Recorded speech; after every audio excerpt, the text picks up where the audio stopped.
স্বাগত জানাই আমাদের আজকের বাইবেল অধ্যয়নের সময়। আজকে বৃহস্পতিবার এবং আগাপে মণ্ডলী, আগাপে পরিবার আমরা জমায়েত হয়েছি আমাদের এই প্রার্থনার সময়ে। কিন্তু বৃহস্পতিবার যেহেতু আজকে আমাদের একটু বেশি আধা ঘন্টা আমরা বাইবেল অধ্যয়ন সময় দেব এবং আমরা তৈরি হই। পবিত্র আত্মাকে স্বাগত জানাই। আজকে যা কিছু ঈশ্বর আমাদের জন্য রেখেছেন, না একটি গান আমার খুব পছন্দ, যেটা 2 বছর আগে, 2000 বছর না, 2 বছর আগে এই গানটি রিলিজ হয়েছে এবং এই গানটি ওই মহিলাই করেছেন যিনি ধন্যবাদ কে সাথ স্তুতি গাউঙ্গা করেছেন। আর ওই গানটা আমরা অনেকে জানি, তেরা এক বচন হ্যায় কাফি হালাত বদল দেতি হ্যায়। ওকে, সো ঈশ্বরের বাক্য আমরা 10টা অধ্যায় পড়তে পারি, পুরো বাইবেলটাও পড়তে পারি, একটা অধ্যায় পড়তে পারি, একটা পদও পড়তে পারি।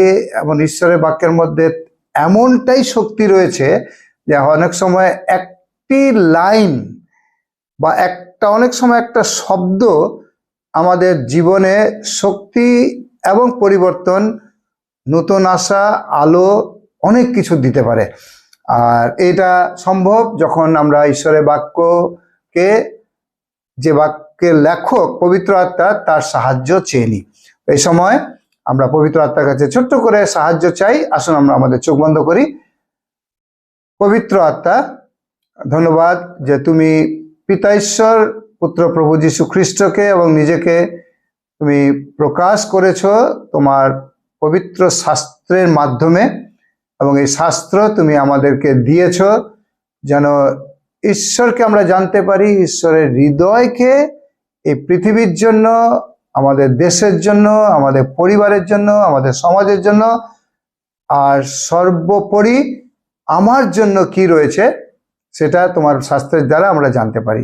আজকে পিতা, তুমি আজকে যে কয়েক মিনিট আমরা তোমার বাইবেল, তোমার শাস্ত্র, তোমার বাইবেলকে অধ্যয়ন করব, আমাদের মনগুলোকে শান্ত করো পিতা। তোমার বাক্যতে গীত রচক দাউদ বলছেন, তোমরা শান্ত হও যেন জানতে পারো সদাপ্রভু কে, সদাপ্রভু হৃদয় কি।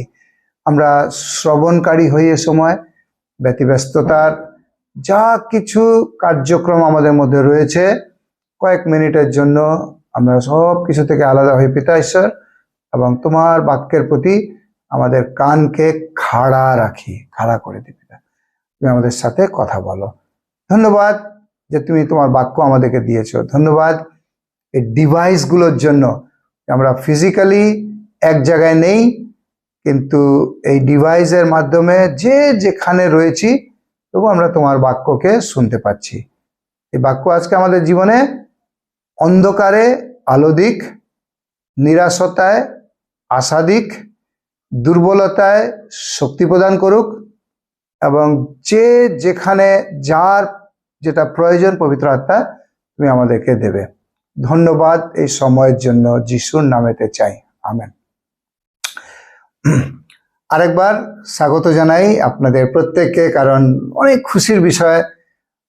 আমি যতটা খুশি নই, নিশ্চয়ই খুশি, কিন্তু আমার থেকে অনেক বেশি খুশি যিনার বাক্যকে নিয়ে আমরা আলোচনা করব, পিতা ঈশ্বর। কারণ উনার শব্দ, উনার বাক্যকে নিয়ে আমরা যখন আলোচনা করব, তো উনি স্বর্গে এবং আমাদের মধ্যে রয়েছেন, আমাদের মাঝখানে রয়েছেন। তিনি খুশি যে উনার বাক্যকে নিয়ে আমরা আলোচনা করছি।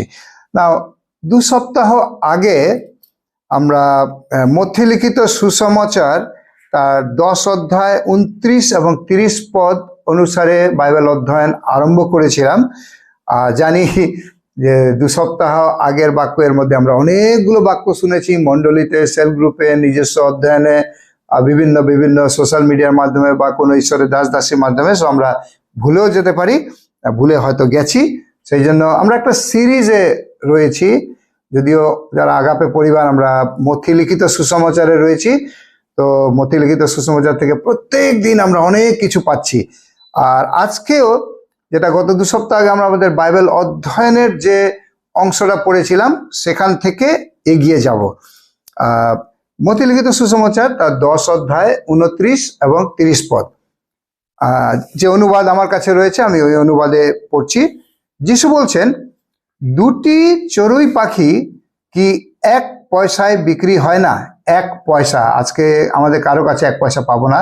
আমার মনে আছে অনেকে যারা আমরা 40 বছরের বেশি বয়স এখানে রয়েছি, আমাদের কাছে 1 পয়সা, 2 পয়সা, 5 পয়সা থাকতো, 10 পয়সা থাকতো। এখন তো সিকিও পাওয়া যায় না। এখন আমার মনে হয় এখনকার দিনে সব থেকে কম 1 টাকা কয়েন পাওয়া যায়। বলে 1 পয়সাও বিক্রি হয় না, তবু তোমাদের পিতার ইচ্ছা ব্যতিরেকে তাদের একটিও মাটিতে পড়ে না। অর্থাৎ এই পৃথিবী সম্পূর্ণ ঈশ্বরের অধীনে এবং কর্তৃত্বে রয়েছে। ঈশ্বরের আদেশে সবকিছু হয়। অর্থাৎ আপনার জীবনে আমার জীবনে যা কিছু ঘটে ঈশ্বর করেন। 30 পদ, আবার এমনকি তোমাদের মাথার চুলগুলিরও সংখ্যা গোনা আছে। আমি এর আগের দিন বলেছিলাম, আজকে আবার স্মরণ করে দিতে চাই যে আমার মাথাতে কত চুল আছে আমি নিজেও জানি না। আমি বিউটি পার্লারে যাই বা ভালো হেয়ার সেলুনে যাই, তারাও জানে না, কিন্তু তারা চুল কাটতে পারে, তারা গোনে না। কিন্তু ধন্যবাদ পিতা ঈশ্বরের বাক্য, আমি বিশ্বাস করি এটা সত্য, কারণ যিশু বলেছেন। যিশু প্রত্যেকটা কথা সত্য, যদিও ফিলোসফিক্যালি লজিক্যালি যদি এই বাক্যটাকে আমরা তর্ক করতে যাই তাহলে হয়তো আমরা অন্যদিকে চলে যাব। কি করে আমার মাথার চুল, এবং পৃথিবীতে কতজন রয়েছে তার মাথার চুলের হিসাব ঈশ্বরের কাছে আছে। কেমন একটা অবাস্তব ঘটনা এখানে আমরা পাই না? কিন্তু যেটাই হোক, আমি আলটিমেটলি ওই জায়গায় আসতে চাই যে ঈশ্বর তিনি আমার সম্পর্কে জানেন। যিশু যেটা বোঝানোর চেষ্টা করছেন এখানে, যে তিনি আমার সম্পর্কে, যেটা আমাদের 5টা আঙ্গুল আছে, অনেকে 6টা আঙ্গুল আছে, হাতে 10টা আঙ্গুল, কারো 11টা, ওটা খুব সহজে আমরা ধরতে পারি। কিন্তু মাথার চুল ইটস আনকাউন্টেবল। আর যিশু ওই জায়গায় পৌঁছাচ্ছেন, বলে যেটা তোমরা কোনোদিন কোনো মানুষ তার মাথার চুল গুনতে পারে না, সেটাও আমি তোমার সম্পর্কে জানি। ওই জায়গায় আমরা যাই, চলুন। ঈশ্বর আমার মাথার চুল সম্পর্কে জানেন। সুতরাং আমরা গত 2 সপ্তাহ আগে শিখছিলাম তিনি কি কি জানেন আমার সম্পর্কে। তিনি জানেন আমার মাথার চুল সম্পর্কে। তারপর দ্বিতীয় বিষয়ে আমরা শিখেছিলাম তিনি জানেন আমাদের আরম্ভ। তিনি আমাদেরকে কোথায় থেকে আমাদের আরম্ভ হয়েছে, সৃষ্টির পূর্ব থেকে, মায়ের গর্ভে, সমস্ত বিষয়ে জিরোমিও 1:5 এবং গীতসংহিতা 139 13 থেকে 18 আমরা পাঠ করেছিলাম। এবং তৃতীয় বিষয়ে দেখেছিলাম যে তিনি জানেন আমার সাথে উনার যে সম্পর্ক আছে। অনেক সময় না আমরা আমাদের সম্পর্ক ভুলে যাই, সেই জন্য সম্পর্কের যে গভীরতা বা সম্পর্ক অনুসারে যেভাবে আমাদেরকে ব্যবহার করা উচিত সেই ব্যবহারটা আমরা ভুলে যাই। কিন্তু ঈশ্বর ভুলেন না। আমি ভুলে যাই আমার ঈশ্বরকে, আমি ভুলে যাই আমার বাবাকে, আমার মাকে, আমার স্ত্রীর সাথে আমার কেমন ব্যবহার করা উচিত। কিন্তু ঈশ্বর বলছেন আমি ভুলছি না তোমরা কে আমার জন্য। আর যেটা সম্পর্কের দায়িত্বকে আমি জাস্ট স্মরণ করে দিতে চাই যে তিনি স্মরণ রেখেছেন আমার সাথে ওনার কি সম্পর্ক, সেটা সম্পর্কে দায়িত্ব পিতা ঈশ্বরের রয়েছে। ওই একই রূপে আমারও একটা দায়িত্ব থাকা উচিত, কিন্তু আমি ভুলে যেতে পারি, আমার পিতা ঈশ্বর ভুলবেন না। চতুর্থ বিষয় যেটা গত সপ্তাহে আমরা শিখেছিলাম, তিনি আমার নাম জানেন। ওকে, আমার বাবা, আমার আঙ্কেল, আমার দাদু, আমার কাকু, যে কেউ যে নামই আমাকে দিয়েছেন, ঈশ্বরের বাক্যেতে লেখা রয়েছে। তিনি মসিকে বলছেন যে আমি তোমারকে নাম ধরে চিনি। একবার নয়, 2বার তিনি মসিকে বলছেন আমি তোমার নাম ধরে চিনি। অর্থাৎ আজকে যারা আমরা ঈশ্বরেতে রয়েছি সন্তান রূপে, তিনি আমাদের নাম জানেন। আজকে আমরা পঞ্চম বিষয় দেখতে চলেছি, সেটা হচ্ছে আমরা খুঁজে পাই জিরোমিও তার 17 অধ্যায় 9 থেকে 10 পদ। ঈশ্বর কি জানেন? ঈশ্বর কি জানেন? জিরোমিও 17 অধ্যায় 9 থেকে 10 পদে ঈশ্বর বলছেন, আমি সদাপ্রভু তোমার হৃদয়ের অনুসন্ধান করি। কারা কারা আমাদের শরীরের কোনো অংশের কখনো এক্সরে করিয়েছি? আমি করিয়েছি। আমার গত বছর চেস্টে কিছু প্রবলেম দেখা দিয়েছিল, কাশির। আর ডাক্তার বললেন আমি বাইরে থেকে বুঝতে পারছি না, স্টেথোস্কোপ দিয়ে তিনি জানার কিছু চেষ্টা করলেন, কিন্তু তারপরেও তিনি স্পষ্ট হননি বলে তিনি রিপোর্ট করাতে বললেন এক্সরেতে। এবং এক্সরে মেশিনের যে ক্ষমতা আছে, যেটা আমরা বাইরে থেকে দেখতে পারি না, হাড় ভেঙে গেলে এক্সরে মেশিনের দ্বারা করাতে হয়, কফ জমে গেলে এক্সরে মেশিনের দ্বারা এক্সরে করাতে হয়, অনেক প্রকারের অনেক বডি পার্টসের এক্সরে হয়। এক্সরে মেশিন কি করে, বাইরে থেকে যেটা দেখা যায় না, ওই মেশিনের যে রে আছে, রের মাধ্যমে ভেতরের জিনিসগুলোকে দেখানো যায়। জানেন, আমি আমার হৃদয় সম্পর্কে অনেক কিছু জানি না, আপনার হৃদয় সম্পর্কে আমি জানি না, আমার হৃদয়ের ভেতরে কি হচ্ছে সেটা আপনি জানেন না। ঈশ্বর বলছেন, আমি সদাপ্রভু তোমার হৃদয়ের অনুসন্ধান করি, আমি স্ক্রুটিনি করি, আমি এক্সরে করি, ওকে, আর তোমার মনকে আমি যাচাই করি। আমরা কখনো ভুলে যাব না যে আমি লুকিয়ে মনের মধ্যে কিছু চিন্তা করলাম, আর ঈশ্বর ঈশ্বর ঈশ্বরকে ঠকিয়ে দেবো, ঈশ্বর জানে না। সামনে মানুষকে আমরা ঠকাতে পারি, বেচারা আমার সামনে যে মানুষটি রয়েছে তার সম্পর্কে আমি কিছু বাজে কথা চিন্তা করছি, তার বিরুদ্ধে কিছু কথা চিন্তা করছি। হ্যাঁ, ওই মানুষ বেচারা কিচ্ছুই বুঝতে পারবে না। হ্যাঁ, এখন ঈশ্বর অনেককে ওই আত্মা দিয়েছেন, ঈশ্বরের লোকেরা অনেক সময় বুঝে যায় যে আমার সামনে মানুষটা কি চিন্তা করছে, তার চোখ মুখের ভঙ্গি দিয়ে। কিন্তু সদাপ্রভুকে আমরা কোনোদিন ঠকাতে পারবো না। সদাপ্রভুর সামনে যখন আসি বা সদাপ্রভুর সম্পর্কে, কার সম্পর্কে আমরা কি চিন্তা করছি, ঈশ্বর বলছেন আমি তোমার হৃদয়ের অনুসন্ধান করি এবং তোমার মনকে যাচাই করি, যেন মানুষকে তার আচরণ ও কাজকর্মের জন্য উপযুক্ত পুরস্কার দিতে পারি। অর্থাৎ আপনি বাইরে কি করছেন, ঈশ্বর ওটা নিশ্চয়ই দেখেন, মানুষ দেখে, কিন্তু কি আচরণে, এখানে আমার বাইবেলে লেখা রয়েছে কি আচরণে আমি কাজকর্ম করছি। অনেক সময় না আমরা অনেক কিছুর বাধ্য হই, জবরদস্তি বাধ্যতামূলক বাধ্য হই, হতে হবে, উপায় নেই, মানুষকে প্লিজিং করে। কিন্তু এসে বলছেন তোমার হৃদয়ের ভেতর দিয়ে যে আচরণে তুমি কাজকর্ম করবে তার পুরস্কার আমি তোমাকে দেব। হালেলুয়া এই পদের জন্য। আমরা এখন মথিতে রয়েছি, আর মথিতে জাস্ট একটা ঘটনা আমরা পড়ছিলাম, যে একজন মহিলা, এটা অ্যাকচুয়ালি মার্কে ভালো করে লেখা রয়েছে এই ঘটনাটি। একজন মহিলা, তিনি যিশুর পায়ে উনার সারা বৎসরের আয়ের, যেটা অলমোস্ট প্রায় তখনকার আয় হচ্ছে 300 দিনারি এক বছরের, ওই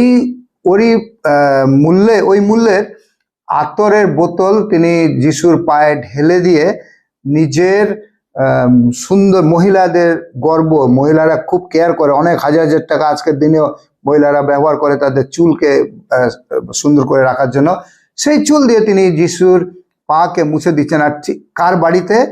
সিমন এক ফরিসির বাড়িতে।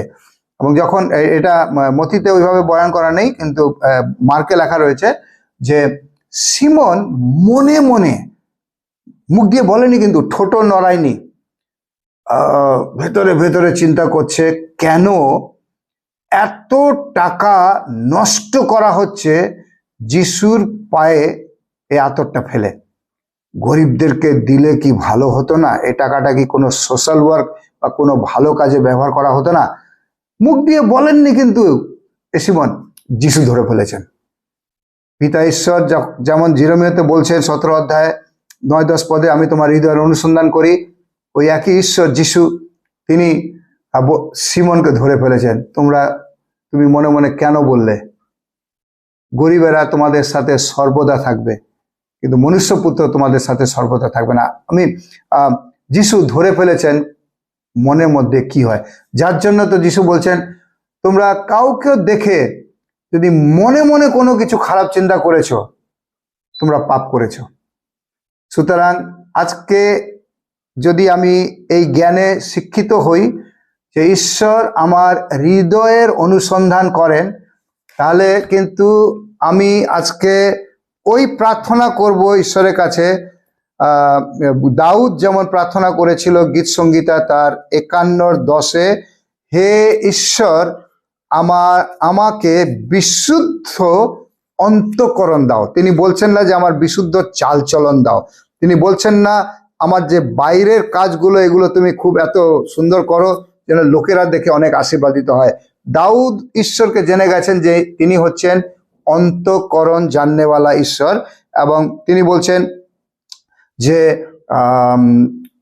যখন তিনি পাপ করেছেন তো বলছে আমার অন্তঃকরণকে তুমি বিশুদ্ধ করো। আর এরকমই এক প্রার্থনা পৌল কলসীয় মণ্ডলীর জন্য করছেন। কলসীয় 1:10 তিনি বলছেন, আমরা এর জন্য এই প্রার্থনা করছি যে তোমরা যেন প্রভুর যোগ্যরূপ জীবনযাপন করো, জীবনের প্রতি ক্ষেত্রেই তোমাদের আচরণ দ্বারা তাকে সন্তুষ্ট করে তোলো, সমস্ত শুভ কাজে সফল হয়ে ওঠো ও ঐশ্বরিক জ্ঞানে বৃদ্ধি লাভ করো। আচরণ আর কর্ম এ দুটোর মধ্যে সম্পর্ক রয়েছে। আচরণ কিন্তু সবাই দেখে না, সবাই বোঝে না, আপনি বোঝেন, এবং আপনার হৃদয়কে যে জানে ঈশ্বর তিনি জানেন। কর্ম সবাই দেখে, কর্মের ফলও হয়তো সবাই দেখে। আজকে ঈশ্বর আমাদেরকে এই শিক্ষা দিচ্ছেন, আমি তোমার অন্তঃকরণকে জানি, অর্থাৎ তোমরা যা কিছু করবে তোমাদের আচরণ যেন বিশুদ্ধ হয়।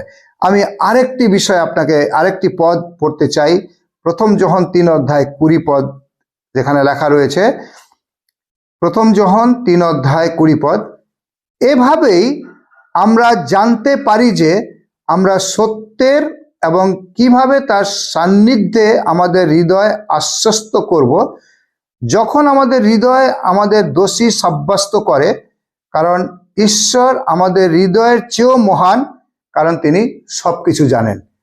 অর্থাৎ হৃদয় আমাকে দোষী সাব্যস্ত করে যদি আমি ভুল করি, আর ঈশ্বর আমাদের হৃদয়ের থেকেও মহান, কারণ তিনি আমাদের সবকিছু জানেন।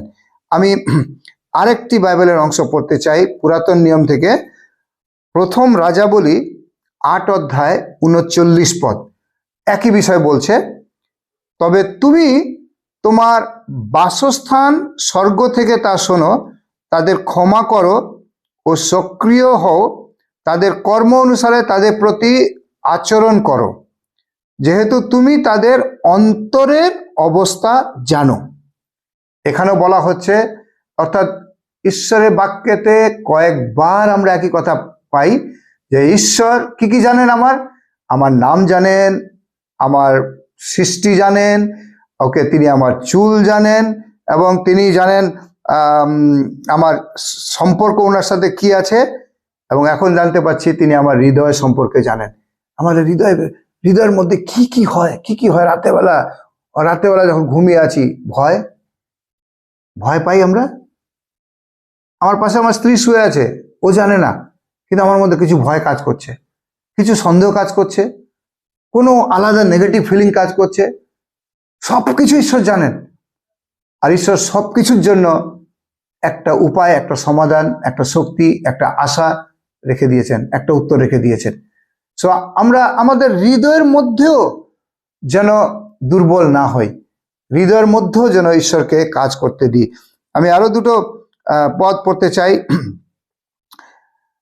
না, অনেকে কাজে পাপ করে, অনেকে হৃদয়ে পাপ করে।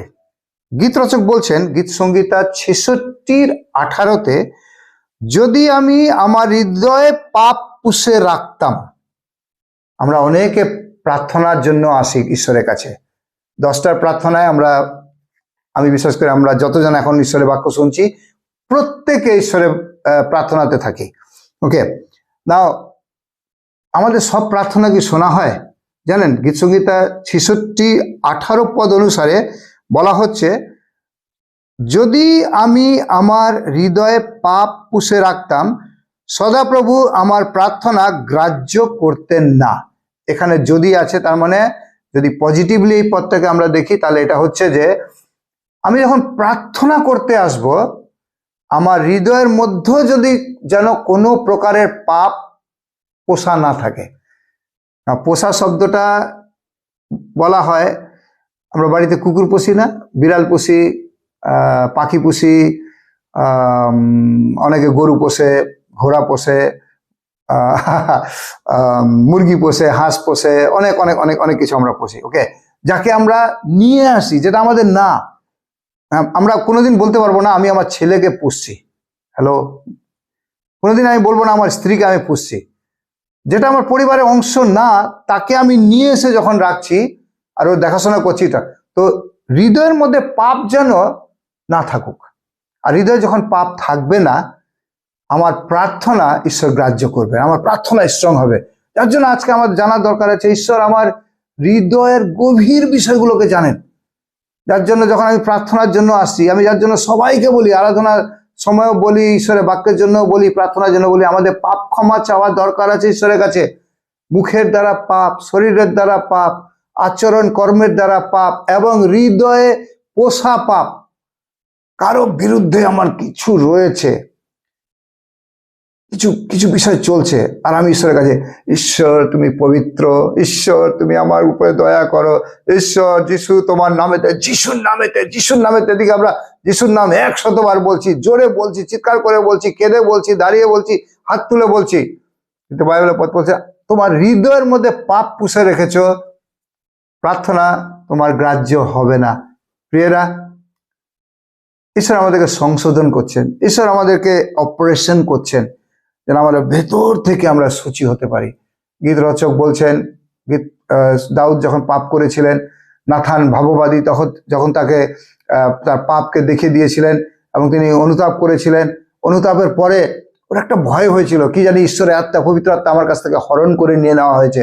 তিনি বলছেন গীত সংহিতা 51:10, হে ঈশ্বর, আমার হৃদয়কে বিশুদ্ধ করো, যেন কোনো প্রকারের পাপ হৃদয়ের মধ্যে না থাকো। কর্মে তো থাকবে না, আর হৃদয় যদি না থাকে না, কর্মে আসবে না। পাপের জন্ম প্রথমে হৃদয় হয়, তো জন্মের জায়গাটাকে আমরা পরিষ্কার করে দিই, ঈশ্বর আমাদেরকে আশীর্বাদ দেবেন। ওকে, ধন্যবাদ ঈশ্বরের যে তিনি আমার হৃদয়কে জানেন। আর এরই সাথে সাথে আরেকটা বিষয় ঈশ্বর আমাদের সম্পর্কে জানেন, যেটা আমার থট এবং আমার ওঠা বসা। জানেন, সিসিটিভি ক্যামেরা তো বোধহয় এই কালে এসছে, কে কোথায় কি করছে, ওই ট্রাফিকের ওখানে লাগানো আছে, একটা অফিসে লাগানো আছে। এখন তো এত সুন্দর হয়ে গেছে যে আমি যদি কোথাও সিসিটিভি ক্যামেরা লাগিয়েছি, আর আমি এখানে মোবাইলে যত কিলোমিটার দূরেই থাকুক, অন্য দেশে থাকলে ওইখানে আমি দেখতে পারবো যেখানে সিসিটিভি ক্যামেরা লাগিয়েছি কি হচ্ছে। কিন্তু এই সিসিটিভি ক্যামেরা তো অ্যাকচুয়ালি ঈশ্বরের কাছ থেকে এসছে। ঈশ্বরের চোখ সর্বদা সিসিটিভি ক্যামেরার মতো কার্য করে। শুনুন, গীত সংহিতা 139 দ্বিতীয় পদের দ্বিতীয় অংশ, এখানে লেখা রয়েছে, তুমি জানো আমি কখন বসি আর আমি কখন উঠি। তার মানে ঈশ্বরের সিসিটিভি ক্যামেরাতে সব রেকর্ডিং হচ্ছে। প্রিয়রা, আমিও ভুলে যাই অনেক সময়। ঈশ্বর আমাকে দেখছেন, আমি কোথায় যাই, কোথায় কি করি সবকিছু ঈশ্বর দেখছেন। আমরা তো অনেক সময় ভাবি চার্চে পবিত্র হতে হবে, চার্চে সবাই দেখছে, চলো এখানে হোলি হোলি হোলি, পবিত্র পবিত্র পবিত্র। কিন্তু যখন বাইরে আছি, যে কোনো একটা জায়গায়, ঈশ্বর কোথায় নেই? ঈশ্বর একটা চরিত্র বলছে তিনি সর্ববিরাজমান, ইজ অমনি প্রেজেন্স গড। তার ক্যামেরা সব জায়গায় লাগানো আছে, ডিভাইস, ইন্টারনেট সব জায়গায়, স্ট্রং ওয়াইফাই আছে ওনার, ওকে, স্ট্রং নেটওয়ার্ক আছে তার। উনি বলছেন, তুমি জানো, গীতরচক বলছে, তুমি জানো আমি কখন বসি, আমি কখন উঠি, আর দূর থেকেও তুমি আমার মনের ভাবনা বুঝতে পারো। সো এর আগেরটা আমরা দেখলাম হৃদয়ের অনুসন্ধান তিনি করেন, এখানে লেখা রয়েছে মনের ভাবনা, অর্থাৎ আমি কি চিন্তা করছি। হ্যালো, দুটোর মধ্যে পার্থক্য আছে, কিছুটা সিমিলারিটিস, কিছুটা পার্থক্য। আগের বলা হচ্ছে পাপ সম্পর্কে, হৃদয়ের অনুসন্ধান, অর্থাৎ কি কোনো কিছু খারাপ আছে কিনা। এখন আমি কি চিন্তা করছি, ও কালকে কি করে ওই কাজটা হবে, অনেক বড় চাপ, কিভাবে কি হবে, এগুলো চিন্তা করি আমরা। ওকে, আর গীতরচক বলছেন, ঈশ্বরের লোকেরা বলছেন, তুমি জানো, তুমি আমার মনের প্রত্যেকটা ভাবনা জানো।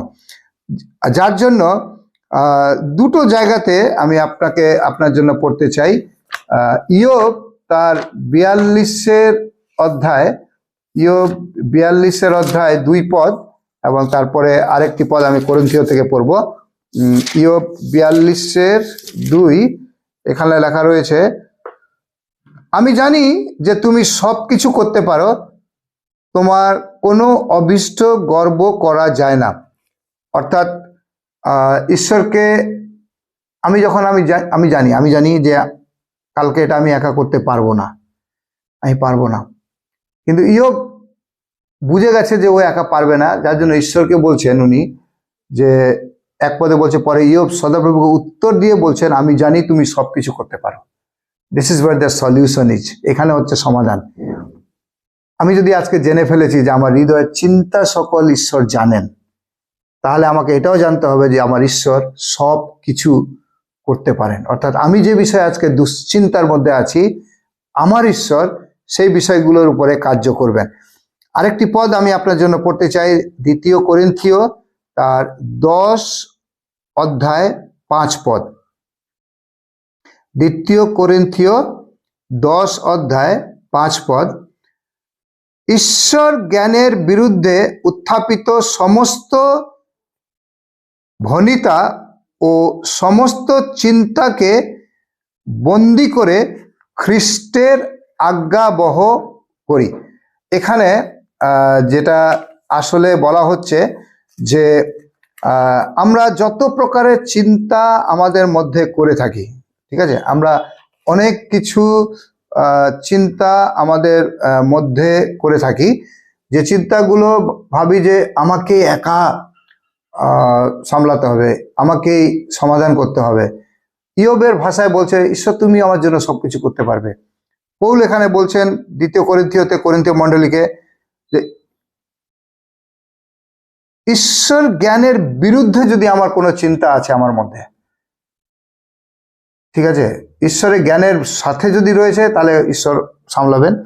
ঈশ্বরের জ্ঞানের বিরুদ্ধে যদি আমার কোনো চিন্তা রয়েছে, পৌল বলছে সেটাকে অ্যারেস্ট করো, সেটাকে কবজা করো, সেটাকে বন্দি করো, এবং ওটাকে অ্যারেস্ট করে খ্রিস্টের আজ্ঞাবহ হও।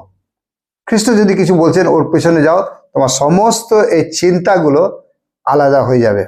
এবং শেষ পদ আজকে এই টপিকের উপরেই খুব পরিচিত পদ, আমরা অনেকে বলে থাকি, গান করে থাকি, একে অপরকে সান্ত্বনা দিয়ে থাকি এই পদের উপরে, যেটা আমরা পাই 1 পিতর 5:7 পদ। 1 পিতর 5:7 পদ। পিতর, যিনি যিশুর সাথে 3.5 বছর শারীরিকভাবে সময় কাটিয়েছেন এবং অনেক বছর হয়ে গেছে পবিত্র আত্মা, অর্থাৎ যিশু শারীরিক রূপে নেই, কিন্তু উনার আত্মাতে উনি জীবন কাটাচ্ছেন, এবং শারীরিক রূপে যিশু যতটুকু সাহায্য বা যতটুকু উনি শক্তিশালী ছিলেন না যিশুকে শারীরিক রূপে পেয়ে, পবিত্র আত্মাতে উনি ওর কয়েক গুণ বেশি, আমি জানি না ওটাকে 100 বলবো, 1000 বলবো, লক্ষ বলবো, কিন্তু অনেক গুণ বেশি তিনি শক্তিশালী। আর উনার অভিজ্ঞতায় তিনি বলছেন, তোমাদের সমস্ত দুশ্চিন্তার ভার তারই উপরে ফেলে দাও, কারণ তিনি তোমাদের জন্য চিন্তা করেন। সো আজকে আমি শেষ করতে চাই এখানে, ঈশ্বর আমার চিন্তাকে জানেন। আজকে আমরা শিখলাম ঈশ্বর আমার হৃদয়কে জানেন এবং ঈশ্বর আমার চিন্তাকেও জানেন। তো আমার চিন্তা, যখন আমি খুব বেশি দুশ্চিন্তার মধ্যে ঢুকে যাচ্ছি, ইয়োব 42:2 পদ বলছে, তুমি ঈশ্বর সব করতে পারো। তার মানে আমি যা কিছু আজকে চিন্তা করছি, যেটা নিয়ে আমি দুঃখের মধ্যে আছি, god is able, he is able, তিনি সক্ষম আমার জন্য কাজ করতে। আর পৌল বলছে 2 করিন্থীয়তে যে ঈশ্বরের বিরুদ্ধে যে সমস্ত চিন্তা আমার, ঈশ্বরের জ্ঞানের বিরুদ্ধে যেগুলো চিন্তা আছে, ওই চিন্তাগুলোকে অ্যারেস্ট করে ঈশ্বরের আজ্ঞাবহ হই। আর পিতর বলছেন, আমার দুশ্চিন্তায় ঈশ্বরকে দিয়ে দিই, কারণ তিনিও আমার জন্য চিন্তা করেন। আমি চিন্তা করি আমার জন্য, কিন্তু ঈশ্বর চিন্তা করেন আমার জন্য। প্রিয়রা, আজকে আমরা দুটো জিনিস শিখলাম। ঈশ্বর জানেন আমার হৃদয়, আমরা হৃদয়কে বিশুদ্ধ করি, প্রত্যেক দিন প্রার্থনা করি, পিতা তুমি আমার হৃদয়কে বিশুদ্ধ করো। এবং চিন্তা, যে সমস্ত বিষয় এখানে, এই দুটো জায়গায় যদি আমরা পিওর হয়ে যেতে পারি না, এই দুটো জায়গায় যদি জয় পেতে পারি, আমার পকেটে কত টাকা আছে, আমার পাশে কে আছে, আমার বাড়ি কেমন, আমার গাড়ি কেমন, আমার কাজ আছে নেই কি নেই, আমার শরীর কেমন, সব কিছুতে আমরা জয় পেয়ে যাব।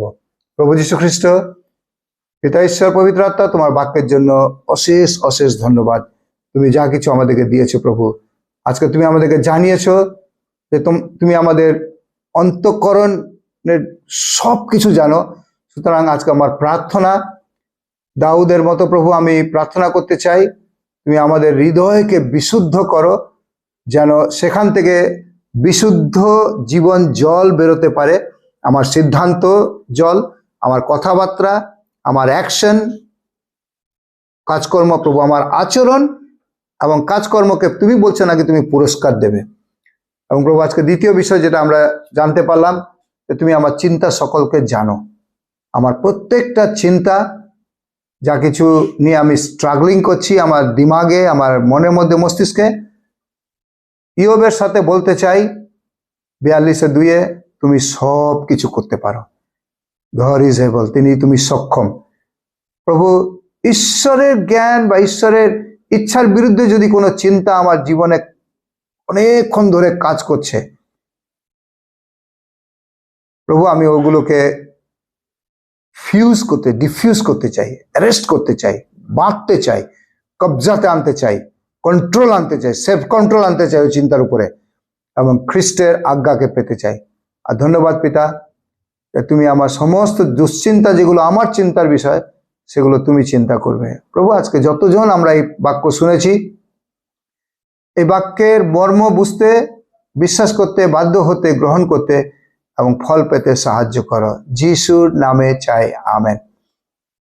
ঈশ্বরের বাক্যে আমরা নিজেকে পরিপক্ক করি এবং আশীর্বাদিত হই, জ্ঞানের জন্য কেবলমাত্র নয়, কিন্তু আমার জীবনে আশীর্বাদ পাওয়ার জন্য।